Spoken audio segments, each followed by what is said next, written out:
This session is 4D Mobile Enterprise, or 4D Angular-Wakanda 4D Mobile.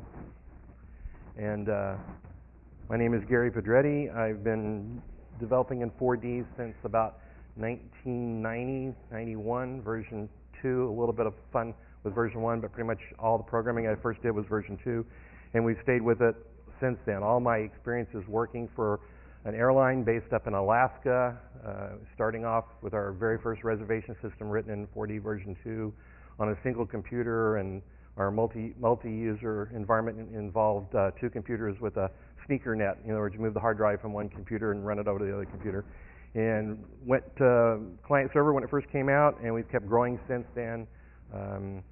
We had an online reservation system based on 4D using Active 4D on the website. About 2 months after Alaska Airlines had their website up running online reservations and e-tickets. And so we've always been doing stuff at the bleeding edge, good or bad, of technology. And right now our 4D app runs pretty much everything that isn't run by Sabre, which is a large airline reservation system that we finally moved to because we got big enough that we had to have the same reservation system that all the major airlines did. But we still run all the other operational aspects of flying, managing the aircraft, managing manifests, managing tracking of the aircraft, managing all of our cargo operations, and a lot of HR functions is all in 4D. And it's mostly a combination of client server, and then we have about 200 workstations run what I call 4D standalone. How many people were at my session in San Antonio when I did 4D SQL pass-through? So we have all these shrink wrap, volume runtime, or volume desktop, or whatever we want to call it, built applications that are using the 4D SQL pass-through feature to use the server back in Fairbanks as their data source. And so we got a big mix, and that's really get us to working over a really high latency network that we deal with in Alaska, which is gradually getting faster, but we still have places where our round trip latency is about 1.5 seconds because of satellite links. So we still need things that work on poor networks. And so moving into the mobile environment, you still have to deal with that. When Wakanda first was announced, I was really eager because I'd been using Active 4D in other ways to do kind of a rich application on the web for where we needed it. At one point in time, it was our primary interface in these outstations because the web, being stateless, worked better over high latency than using 4D client, which wouldn't run at all. Now we're using this SQL pass-through, and it works really well, so we've gone away from using the web except for customers. But we had a need to push out kind of an HR function to all of our employees, basically like a company memo system. We call it a company read file system, an idea of how can we best push out information to the people. And since everybody pretty much has an email account now and everybody has web access, we thought it would be a good idea to use the web platform for that. So a way that a supervisor or a manager could create a piece of information and somehow let all the employees know that it exists, allow them an easy way to via an email, click on a link, log into a website, read that information, acknowledge that information so that the supervisor managers could get feedback on are there people getting the information. And it seemed like a good idea because everybody's got a web device of some sort, whether it's a phone, an iPad, or their computer at home. And so that's what we wanted to do. Wakanda seemed to be a way to do it because all of our data existed in 4D.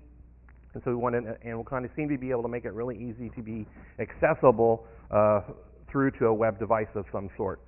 And so that's what we had to figure out. What's the best way to expose our data?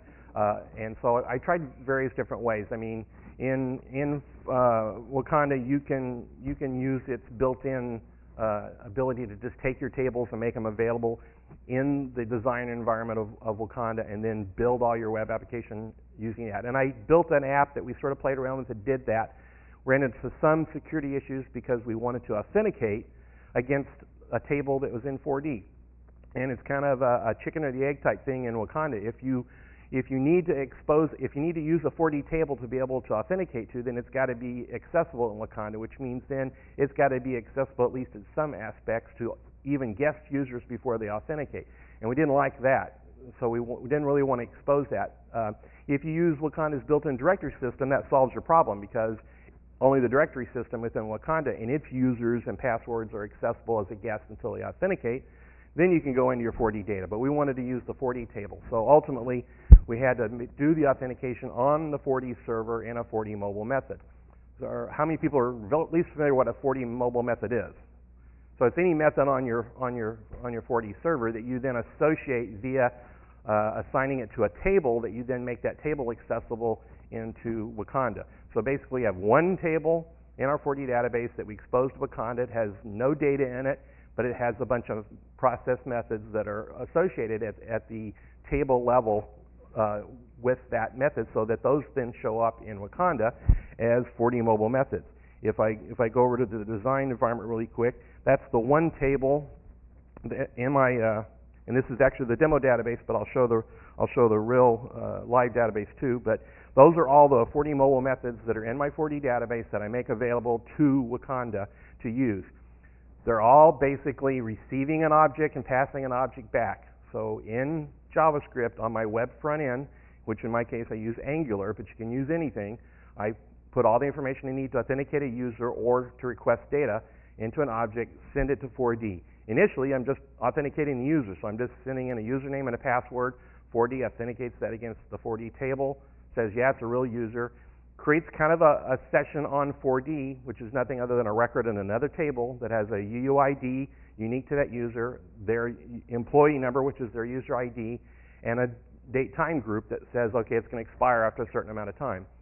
Now, in every other single request that Wakanda makes on behalf of the web browser to 4D for data, it always sends that same key back in and the user ID, which then 4D and a 4D mobile method called the one that would happen then would be the authenticate is the first one, and then let's see, the verify authenticated user one takes that and says this person actually logged into 4D. So that way nobody on the web browser can spoof something and say, make up their own user or whatever and start trying to get data, because if they don't have a user ID and a UUID that matches in this table in 4D, the request won't return anything back to the browser. So that prevents people that know how to get into the browser console from diving under the hood and say, okay, I'm going to access all their data directly and manipulate it or look at it and see stuff I shouldn't. So everything's controlled on the 4D server. One of the things that I'm doing in Wakanda is I'm doing what's called a custom authentication method. In Wakanda, you either use your built-in directory or you say, I'm going to create my own method that does it. And in my case, that method basically is taking what username and password is passed in from the browser, which is a 6-digit employee number and a password. And then it's putting it in a method or in an object that it sends to 4D and uses the walk authenticate method to authenticate the user. That has to return back a UUID and a user ID to Wakanda for it to say, okay, the whole authentication process from this guest user has been authenticated. Now Wakanda creates a session, and the user's now got a session with Wakanda that helps keep Wakanda via a cookie straight with the user that's on 4D. 4D Mobile lets you do this. So once I do that, I end up seeing on my server a user, a 4D Mobile user, that just simply shows their IP address, and in depending on how they logged in, it shows their employee number as a kind of a user ID that I know who they are. But those are kind of irrelevant. You just need to have enough licenses on your 4D server to be able to handle what you think are the maximum number of concurrent sessions that are going to happen. And even that's not a big deal, because I set the timeouts on the sessions that Wakanda creates the 4D server to just 1 minute, because I don't need, in my situation, in my business logic, to maintain any selections on the server or anything like that, or any states. I just want to get some data and go. So I want the sessions to time out really quickly, and then the next request that Wakanda makes on behalf of the browser will open a new session to a 4D server. And so I end up with, half a dozen or so 4D mobile sessions, but they're being used by lots of different clients on the web browser side, because I don't maintain that connection all the way through. That works for me because I don't have to worry about maintaining a selection of records or locking records, all of which is possible with Wakanda and 4D Mobile. I'm just not doing it. So if I go back to my PowerPoint and try to stay on point here, I covered the authentication methods. The 4D data access is obviously what we're doing is we're just strictly passing objects to 4D, letting 4D get the data, put it back on an object, send it back. But you can make all your tables available in Wakanda, and then you can either use Wakanda's application framework called the WAF to then take that data, put it in whatever kind of widget you want on the screen, or use any other framework. I'm actually using Angular. and I'm using the Angular-Wakanda connector that Wakanda wrote, or 4D wrote, that just provides a simple little interface for me to access those 4D mobile methods via the Wakanda Angular framework, or any Angular framework. Angular uses something called promises. How many people are familiar with promises? Anybody? Okay, it's an asynchronous way of getting data from whatever your data source is. And so basically it makes the request to the back end, whatever happens to be Wakanda, or in this case all the way through to 4D, and then goes on and does other things in your web browser while that data connection gets established, the data gets sent over, and so you end up with a page that actually draws and then your data fills in later. And so it keeps it all asynchronous so the application doesn't stop and grind to a halt. The web application framework I use is Angular, but you can use any one you want out there. Wakanda could care less whether you use WAF, which is their framework, or Angular, or React, or any of the other ones that are out there. Whatever is really familiar to you, whatever you can understand, whatever you have support to accomplish, to get access to. Angular is really big. It's written by Google. There's just thousands of people out there willing to give you advice on how to do something. You go on a Stack Overflow and ask a question about how I do this in Angular, and you'll get 15 answers on how to do it, and one of them will work. So it's a very, very well-developed framework. You can also do things like email notification. In our particular project, the whole point of it is a supervisor creates some information, a read file, a company memo, and he wants to send it out to the users. Well, part of the application, what it does is it allows him to see all the employees. We have well over 1,000, and he wants to target a certain group. So he can select, and I'll show you in a minute, those people based on where they work, what city they work in, what their department is, what their job title is. He finally gets a group of people that he wants to hit with his message, and he creates a read file with them being the target. Once he publishes that read file, then Wakanda posts it all to 4D, and really 4D is doing all the work. 4D starts up a method that's been fired off by a 4D mobile method, starts up some processes, and starts sending emails to all these people's email addresses that we have on file in the 4D database.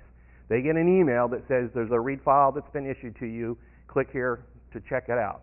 And if they click that link, it takes them to the web page that Wakanda's serving. It doesn't actually log them in. We considered that. Do we want to log them all the way in, or do we just want to get them to the page and still ask for their password so that we know it's really them? Because sometimes emails get passed around or whatever. So they still have to enter their password, but once they enter their password, it takes them right into that read file. All of this is done just by using Wakanda, creating these additional sessions on the 4D server so that when that person clicks on the link, there's a UUID in the link that I send all the way to 4D. 4D says, yeah, that person's supposed to be getting this read file. It says it's okay to give it to them, passes it back to Wakanda, and then Wakanda displays that record in a widget, in this case a Kendo UI grid interface, so that the user can see it, click on it, read the content of it, click a button that says acknowledge it. When they do that, it modifies the actual record on 4D all the way back and says, sets a Boolean field to true that he read it and acknowledged it. Now the supervisor can log back into the same website at any time and say, yeah, all these people have read it, these people haven't. I can send it again, I can repost it, it'll only go to the people that haven't read it. So there's a lot of flexibility there. We also, read files were going to be complex. Sometimes, a paragraph of text isn't enough and they want to attach this PDF file or whatever. So I needed to be able to provide a way that not only the supervisor could upload a file and have it saved on the website, and then easily have those users, when they click on that link and go to their particular read file, see that as a download and be able to download it no matter what kind of browser they're on. So that was a big challenge, and again, I'm using Angular to do that, so that's really all handled on the web browser side in the application framework by Angular. But I keep track of the file name and a way to store it and all that on 4D, so that on the 4D side, in a table, I have a list of all the files that have been uploaded, and who uploaded them, where they were uploaded at, and stuff like that. The actual files are saved on the Wakanda server, but they're saved in a directory above the web folder level so that they're not accessible except via the application framework. That prevents anybody from guessing at files or seeing files that they shouldn't see. It also prevents web crawlers from crawling and finding those files, which might be company-sensitive information. And then we also have other future expansion that we're looking to down the road, and most of that has to do with making this work better on small mobile devices. Right now, it's in Wakanda Angular, in the Angular framework. I used a framework, or actually a template that you can buy online from a website called wrap.bootstrap called Inspinia. You can go to that website. It's a real nominal fee. You get their framework and has all the CSS and all the various widgets already designed. You basically just drop that right into the web folder on Wakanda, and then you can start adding onto it, modifying it, calling it however you want. So that's how that works. So real quick, I'm going to go and I'm going to show you first the live website. So I'm connecting back to my server in Fairbanks. Hopefully the internet's going to work here. And when they first go to the website, it's just www.ravnalaska.net, which is our website, and they stick in their employee number. And if they don't know their password, I built a link in using pretty much Angular and Wakanda on the server side to handle sending an email to their email address that says, here's a 6-digit key, and when they do it, I'll go ahead and do it once and we'll see how it works here. So let me just log in first so you can see how the page works, if it works. What's the internet here? Let's see. I got to disconnect my VPN.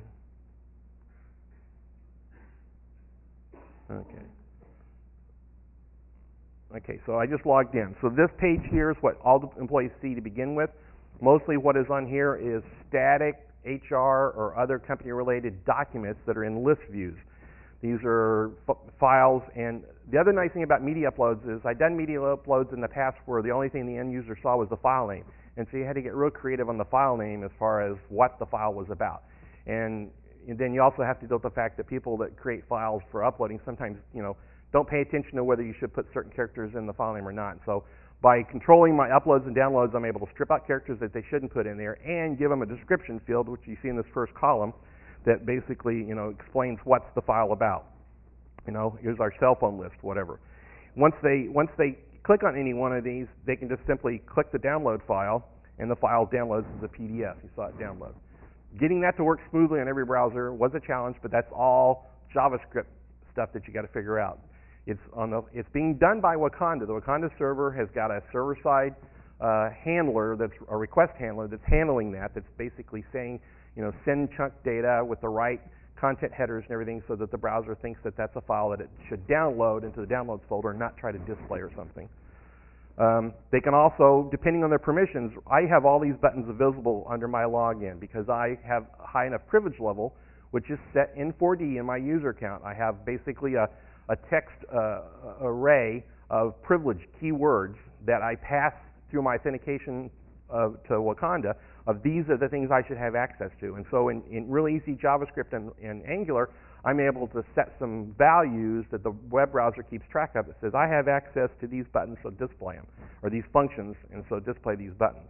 So I can upload files. So I can click on Upload File, and then this is a media upload written in Angular that I found on the web that I modify slightly for my intentions, and I pick a file. Like I'll pick a file about a printer here. I have to stick in at least a 5-character description, and then the upload button is enabled so I can actually upload it. And so this one's actually a pretty big file, 17 meg file, and I'm loading it from here in Portland all the way to Fairbanks. So obviously it's going to take some progress, but it gives users nice feedback that it's actually doing something. And then once it's done, if I wait for it, it will display it in that list that I was just viewing after I say done uploading. I'll go ahead and let it finish. I know I'm going fast. Have I lost people yet? Any questions so far? This is Wakanda's the server. It's written in Angular, which is all JavaScript. So this is all Angular JavaScript. I mean, I'm in Chrome here, so if I go in and look, you can see in the console, or if I go into the sources, you can see a lot of this stuff. But it's a web application, and so in many cases, you're just going to see scripts and stuff that may not make sense to you if you're not really into JavaScript yet. But whatever web application framework you want to use, I recommend using that you're familiar with. You got to know JavaScript. So you can use the Studio in Wakanda and not really do any JavaScript and get a website going using just their widgets, and they're writing the JavaScript behind the scenes and you don't see it. And that works. It just, for ours, I wanted to be a little bit more control over it. So I decided to use a web application framework that was already out there, and this theme is called Inspinia, and you can get it on wrap.bootstrap.com, and I downloaded it because I liked the way it looked. It It was called a responsive web application framework because it's written to be really thin and stuff like that and work fast, so that's why I used it. So now that that's done uploading, if I say done uploading, I've got a new file, printer guide that I put in right here, okay? I made it so that if they upload it several times, the file name I save isn't that file name that you see up there. Instead, it's that file name with a UUID appended to it. So if they upload a file multiple times, I'm going to not overwrite a file, have to deal with permissions or anything like that. I'm just going to strictly put the new file up there, keep track of that one, ignore the old one, and eventually I can go back into the actual file folder and delete the ones that are not being used anymore. If I want to remove this file, I just say remove file.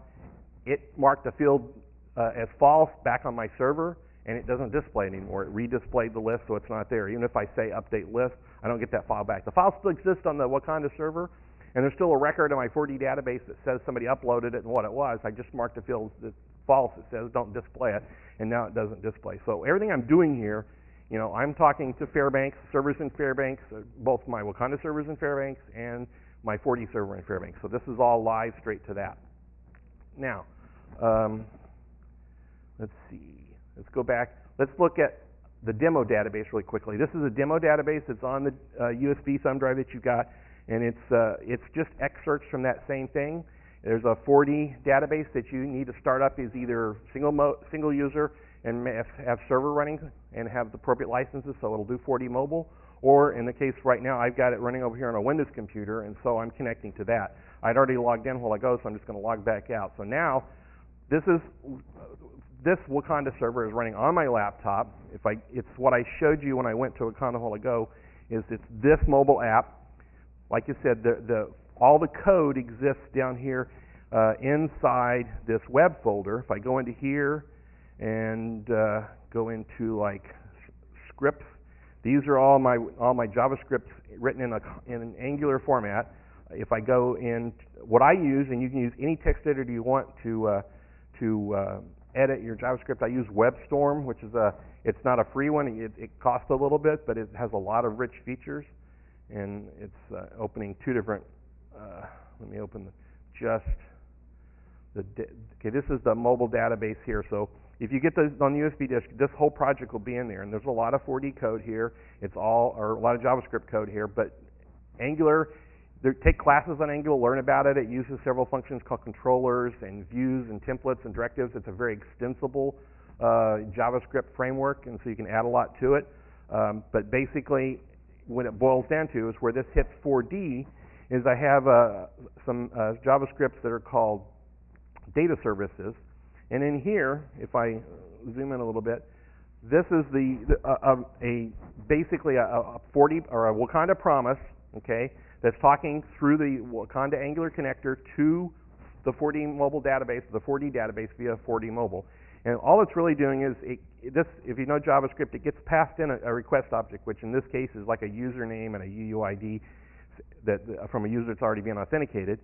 And then it goes down here, and this is the actual 4D mobile method that's being called on the server, that's being passed that object as a promise. Once it gets, in this case, there's not much that comes back. There's one little itty-bitty object that has an array of those text privileges that I'm authorized, or whoever the user is authorized to have. So that's all this really does. But the one that lists my employees, like I have, if I go back, let me go back to the actual database and log in.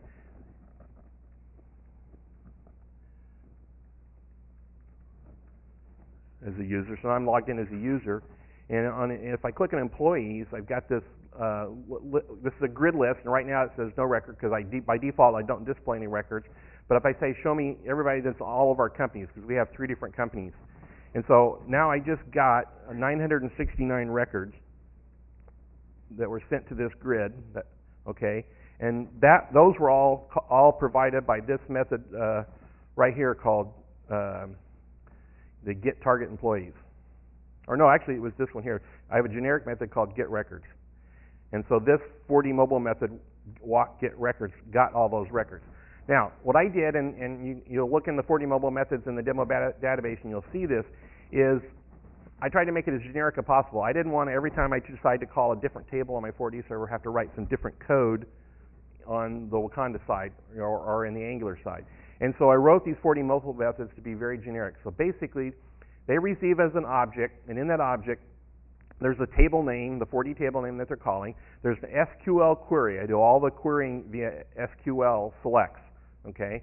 And I do that just because that way I can pass a nice long text string as the query, and I don't have to worry about writing query this and that or this and that. And even though that would all work fine, it'd be harder to pass in those kind of parameters for some really long, complex query than it would be just to write an SQL select that might have a join or anything you want in there. That gets passed in, and I pass in a list of all the field names that I want back.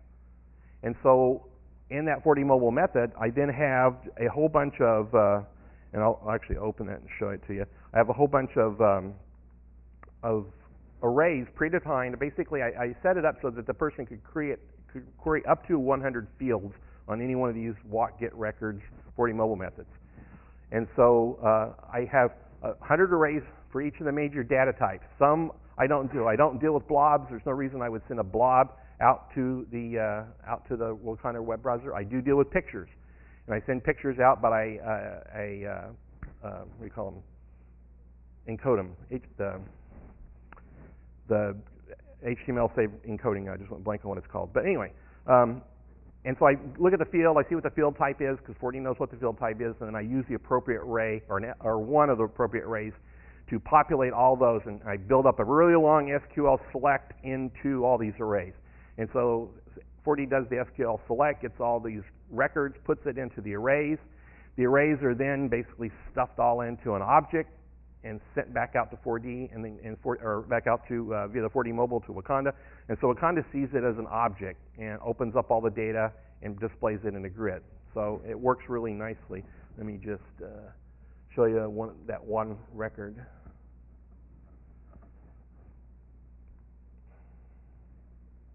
So the 4D mobile methods, they show up in a separate group in Explorer, the one table web data that I exposed, and so that if we go in and look at get records, what you see up the top, there's all these arrays that I declared, just generic arrays. I'll collapse all these, and there's ones for strings, for reals, for long integers, for dates, booleans, times, and pictures. So those are the types. So everything goes into one of those data types, and then basically it gets all the stuff out of the object, and the key part is somewhere down here. After figuring everything out, it actually does the SQL select. I think I went past it.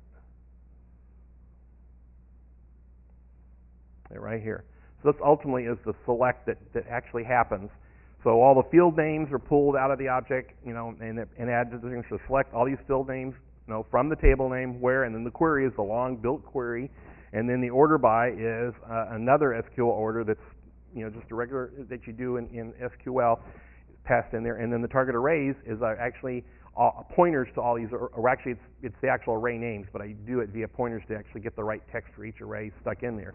And so this SQL select happens, then all those arrays get populated with the data from the records, and then it gets stuffed back in using JSON. It has to create it all as JSON format, so I use JSON objects to create it and stuff it all back into the object, and then ultimately send it all back out in this result down here. And so it works really nicely. It's sometimes a little bit of a challenge to debug, especially when you have an object that's got several thousand things into it, and you can obviously write some more debug tools yourself if you're not comfortable with stuffing JSON data and stuff like that into arrays, and then those arrays into an object. But it works really well. There's a thing you'll see in the demo called a schema that gets passed in, and you'll notice this gets passed right back out at the end. And that's because I used a user interface element called Kendo UI Grid, and that's the list view that you're seeing over in this is. It's called it's like the Wakanda grid. It's just got more features to it. It's got a lot of built-in sort features, and you can turn off columns and stuff right within the grid. And this is all pure JavaScript. And it requires, as part of getting this to work, a schema that says what are all these columns, what's the header, what type it is, so it knows how to display the data. And so I format that all on the web browser side, put it in an object by itself, send it in, it just goes right through and comes back out with the query in one object, so that in the end result I get an object that has both my schema and all the data all in one object, and then the JavaScript environment knows how to take that, stick it into this object, and display it. So that's somewhat how that works. And then in this case, when I click on these records, I'm doing another query and getting just the picture. And I'm getting these keyword values down here that says, like on this person, they have a keyword value of EXE, which is an executive, so he's a manager or something. And then those are stored in another table, so I'm doing a query of a different table saying, go to this user, here's his user ID, find these keywords that are associated with him and display them in this case just a list box kind of a user. It's a select box, but it's very similar. And then I got a master list of keywords that they could assign to a person. I can go in here and I can say, well, this guy is also a driver. And then when I click on him again, now he shows he's an EXE and a driver and the date it was added. And all of this is so that in a read file, I can go into a read file that I've created and I can say, okay, here's all my stations or locations that people work at. Here's all my possible keywords, because everybody has at least one keyword in their record. And then here's the actual list of all the employees. So I can tailor this read file. In this case, I've said I want it to go to Steve Williams, because I've said I just want it to go to Steve Williams. But if I also wanted to say go to all the people in this location, ADQ, which is actually abbreviation for Kodiak, Alaska, and I add that in there, and then I say show results, now I get Steve Williams plus everybody that's in Kodiak. And all that's done is with some queries on the 4D side. I'm basically just formulating a query and saying go on the 4D side and search and see who has this keyword in their record. Actually, it's a separate related table. So go on that table, find everybody that has ADQ in it, and then give me all those employees. And then by doing that, and then if I say save, this read file record is another table in 4D, and when I hit save on that, if I then go back into it, it's just single clicks. It's not double clicks like maybe you're used to in 4D, but on the web, people don't always double click. They just single click, so I've stuck that way. So now I go back in and see I still returned all these target people. So if I publish this, then what will happen is it'll generate a record, a history record on the 4D side, and send an email to all these people. It won't on this demo because I don't have a mail server set up here that's going to accept this computer as a mail client and say, yeah, I'm going to send 100 messages for you. So I can't do that here. I could do it on the live one, and I will show you on the live one here in just a second an actual full cycle of me creating a read file and sending it to somebody. But on the demo database, if you set up your own mail server and set up our permissions such that your 4D server can act, or 4D standalone, if it's running a server, can be a mail client to your mail server, then it'll work just fine for you. You just have to have that set up. These days, nobody wants spam, and so mail servers are really picky about who can send mail to them. And so trying to send mail from here over my VPN tunnel to my mail server in Fairbanks is not going to work. So that's why I can't demo that in the demo, but you could on yours once you set it up and play with it. But once I do that, then I get history records would be created in here at the bottom that would show whether people had read it or not. And again, it's all 4D tables that I'm just putting into objects, sending over here and displaying them. And so all the real 4D coding I do, all the coding I did for sending the emails, for creating the records on the 4D side, it's all 4D code. The only JavaScript code really over here is to display all this stuff in the web browser. When I get into my business logic, in many cases I'm using the exact same code I use in my 4D application on the 4D side. I'm just passing data in through the 4D mobile methods so that I can then act upon that. Whether it's a server stored procedure, in my case I have a 4D client that does nothing but execute code on behalf of web clients. And so in most cases I'm sending this object and putting it in a table that client is then reading and say, oh, I have a new read file I need to post, and here's all the information. And so then it starts up a process, and it actually does all the emailing rather than the server. So anything you could do with 4D, you can do from this web interface, because you're just passing stuff to 4D, and 4D is doing what you're good at doing in 4D. And so it's really nice to be able to reuse a lot of your code, a lot of your business logic that's out there. And the only thing new is just display-centric code that I'm doing in JavaScript on the web browser. And because I'm using something like Angular, there's a big support community out there that says, I want to know how to display this list correctly. I go out on the web and I say, how do you display this? Or how do I format a date? In JavaScript, dates and times are a challenge for 4D. We're used to dates being a date field and time being a time field. In the JavaScript world, it's a date time field. It's all in one. So I just made the decision that whenever I send dates or times out of 4D, I turn them into strings and pass them over, and then I'll let JavaScript take the string and turn it back into a date field, and then I do the reverse on the way back instead of trying to concatenate them together or something like that. But and that works out pretty good. So the pictures, when I was on the picture page, I did go to the point of writing a 4D code that uses that create thumbnail procedure that Ad talked about yesterday. And so I create within my records on the 4D side thumbnails of all the full resolution pictures that they have stored in the record that they create their employee badges from. And so this was one of the great things that everybody liked about it right away is every employee now can go in and see who all the other employees are, and they can click on their picture and go, oh, that's what he looks like. Now I know who I'm looking for. And so that was a big advantage because with over 1,000 employees, not everybody knows everybody, but sometimes they end up having to go find them, and this was a nice tool for doing that. And being able to see who they work for, who their supervisor is. We had to kind of consider what information we wanted to give. We don't let the average employee see other employees' email addresses because that could be a problem. So they can just see where they work for, who they work for, what they do, and where they work. We also wrote a thing at the bottom here we call transfer files. We have people outside of the company that wanted to be able to get files from us, an invoice for something or some documentation or something like that. And you can email it to them, but then there's no real trace on whether it gets there. And, email limits, sometimes if it's over 10 megs, their email server won't handle it and all that. So using the same media upload, download, we created a module here at the bottom. And I'll actually go back to my real one to kind of show you how it works because it works better. But I've got a file here that I've uploaded. And if I want to have someone outside of the company who doesn't have an employee ID or any access to our website normally have access to that file, and this is, again, using 4D, because 4D is going to keep track of this, whether this session is valid and for how long. And Wakanda's got the actual file and is going to push it out to the user and obviously display the browser. So I pick on a file and I say create file link, and I get this dialog, and I can do it a couple ways. I have to stick in how long is this link going to be valid for, so I can do it in hours or days. So if I say 5 hours, I can click email, and I'll get an email to my email address that has a link in it that I can forward to that person that they can click on and have access. Or I can just say create a link to copy, and the link gets created in this little box.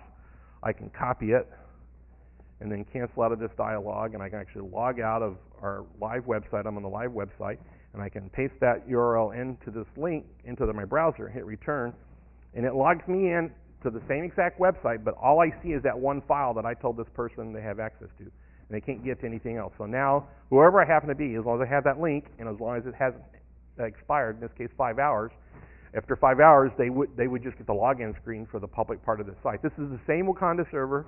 It's a different, instead of it being index.html, it's publictransfer.html, so the URL is slightly different.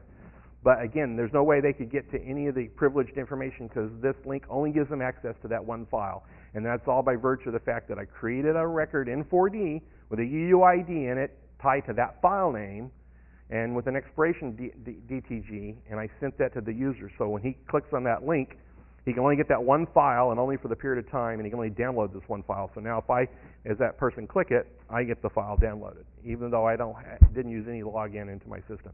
And that's being used a lot too. So, but again, that's all capable because Wakanda has this really nice request handler capability so that when I clicked on that link, basically this public transfer.html part up here gets read by Wakanda. Says, oh, this is a special treatment URL. I need to do something different. So it fires off a JavaScript handler on the Wakanda server side that says, let's authenticate this user, make sure he's a good user, and that's the file he's supposed to get. And if that all is okay, send him this file. So Wakanda is doing all that. So that's another feature we're using. And then if I log back out and go back and log in to the Ravn website, I'll show you the password recovery and and I can actually change my email address too. So I logged in. I logged back in the public site. Let me log back into the real live site. Okay, now I'm logged in. On our main page here, I've got links that take me to other company websites. Let's see, wait for it to load again here. These other buttons are. You can do links to other websites, and those are fine, but the problem is, depending on how you explore those, they can be web crawled, and that might be a good thing, that might not be. You may not want all your information showing up on Google. But by using buttons that fire JavaScript, I can control, how this happens. I can say only users are authenticated and should have access to that website, can get anywhere, or even see that button if I want to. So these are all other websites, internal company websites we have, and if you have privilege to them, they work. But I can also do things like change email address. If I click on this, I can enter a new email address in here. It'll send me an email that with a link in it, if I click on it, I get that email confirmed. That goes back to Wakanda. Wakanda talks to 4D server and says, yeah, this is the right user. This is his login. He's authorized to change his email address. And so if that's all the case, then it changes my email address all the way back in my HR record in the 4D database. And so when an end user, he doesn't have his Yahoo account anymore, if he can at least log into the website, he can put in a whole new email address and change that. I'm going to cancel on this, but the other thing I was going to say, if I'm not logged in, I'm a new user, and I at least know what my employee number is, which most people know what their employee number is because they have a badge that they can't get in any of our buildings unless they have it, and it has the employee ID on it. So if they at least know their employee ID, they can say, I forgot my password. And they click on this link, and it says, an email was just sent to you with a 6-character key in it. Now, let's see if my emails, if I launch my email, and hopefully there's not a whole bunch of spam here. I should have an email waiting here that says that. As well as a bunch of tech support complaints.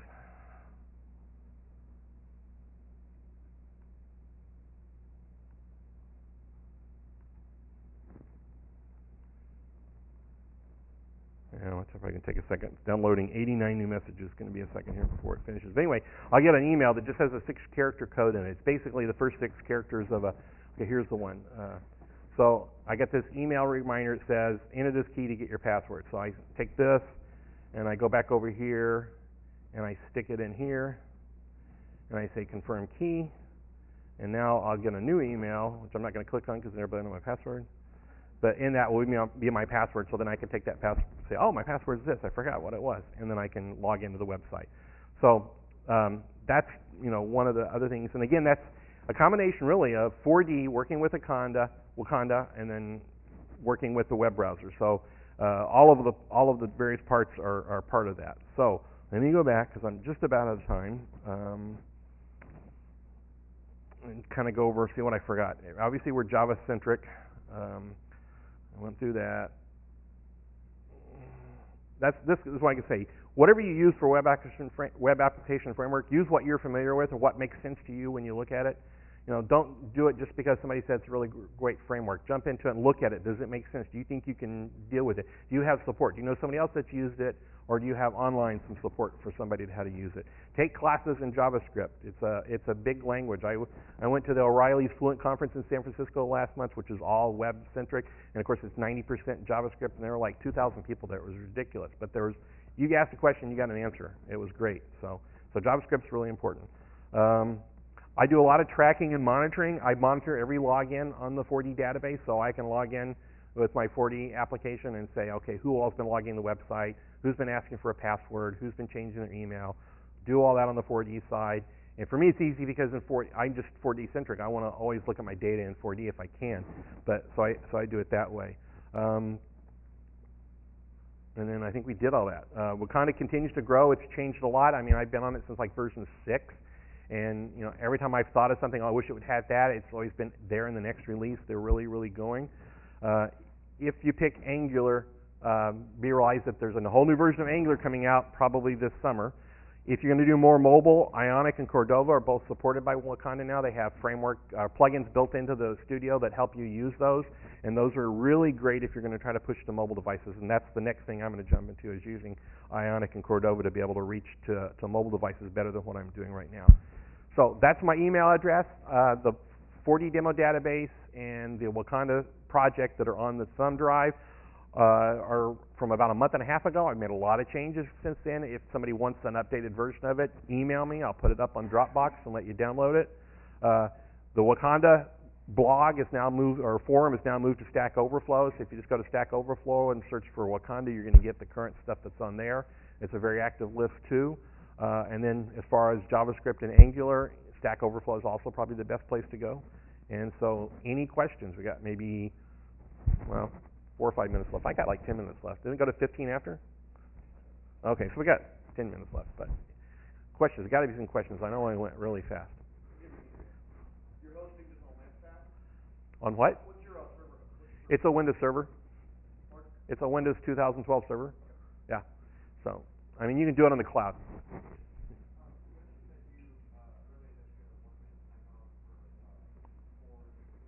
Right.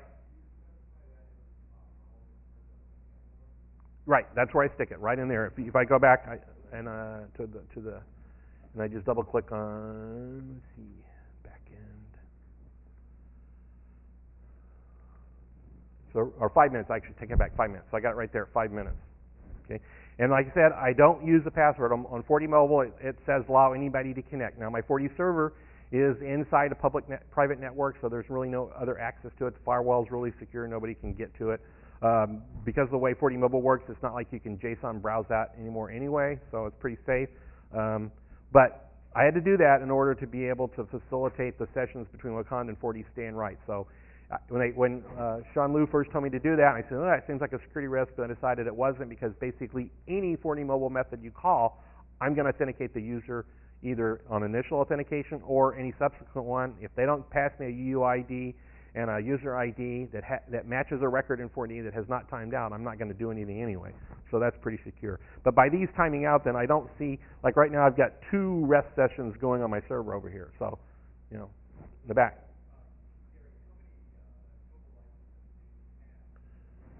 I haven't run into him yet, because that'll be my one weakness is I'm not afraid of spending money with 4D, and so I think I've probably got 20 licenses right now, and I'm not kind of anywhere near hitting them. But then to me, for us, I'm not I'm not a vertical market, and I'm all in-house corporate, so it's like whatever you need, buy, and that's the way I treat it. So I know that doesn't work for everybody else, and so you probably want to be a little more conservative on how you do that and test that. So far, I wouldn't say we have real heavy use on it on the website yet. We're not talking hundreds of users on it per day yet. It's gradually building, but I still haven't seen the number of REST sessions get over about 5 right now, and with them timing out after 5 minutes, they drop off pretty quick. I know there's people that are doing stuff back there. What are you guys seeing as far as that app that you guys did as far as REST sessions from Myriad? You guys have a lot of REST sessions, right? Yeah. I haven't had any problem. I wrote within the Angular framework such that I'm always checking when somebody refreshes a page. Are they really logged in? I always check to see if the session's current, and if it is, then put them back where they were and stuff like that. So, and that's real seamless with Wakanda session management and the way Angular works in the first place. So, there's still ways I'm experimenting as far as how people could hack Angular, because anytime you have all the code sitting on the web browser, there's a possibility of somebody doing something you didn't expect. And I like to jump into console a lot and try things and stuff like that, especially when I hear somebody, oh, try this. I took a class in San Francisco at the Fluent on using the Chrome debugger and all the things you could do with that. And that opened up a whole bunch more ideas for how I need to go test my environment to make sure I can't do that on mine, and then I have it locked down. But 4D, the fact that the data's all on 4D to me is what really secured it. Not that the data store on Wakanda is not secure. It is very secure if you set up the permissions correctly on those data stores, which is really, there's a really good system in Wakanda for allowing access to different parts of the table, either per table or per record or per whatever. So, more questions? This is 11. It's almost the current 11 version. So it's 11 build 11.9.194.922. So actually, this is on my computer. This I think is the most current of a couple 3 weeks ago. And my server, I'm just the one version behind that. So, or now they call it, it's now Digital App Factory version 1. So either Wakanda 11 or Digital App Factory 1. No, I haven't had any problems. When I went from 10 to 11, I had to pull all my JavaScript code back out and pull over create a whole new project and put my JavaScript back in. But since the JavaScript code is all pretty much compartmentalized when you're doing it this way and doesn't really interact with the rest of the JavaScript, it was easy to just pull that web folder out and create a whole new project with all the right stuff in there because 10 to 11 changed a lot of the Wakanda stuff. And so just doing an upgrade and opening it, I found stuff that didn't work right. So I created a whole new project and just moved over my WAF, my Wakanda, or my Angular application, so to speak. Any other questions?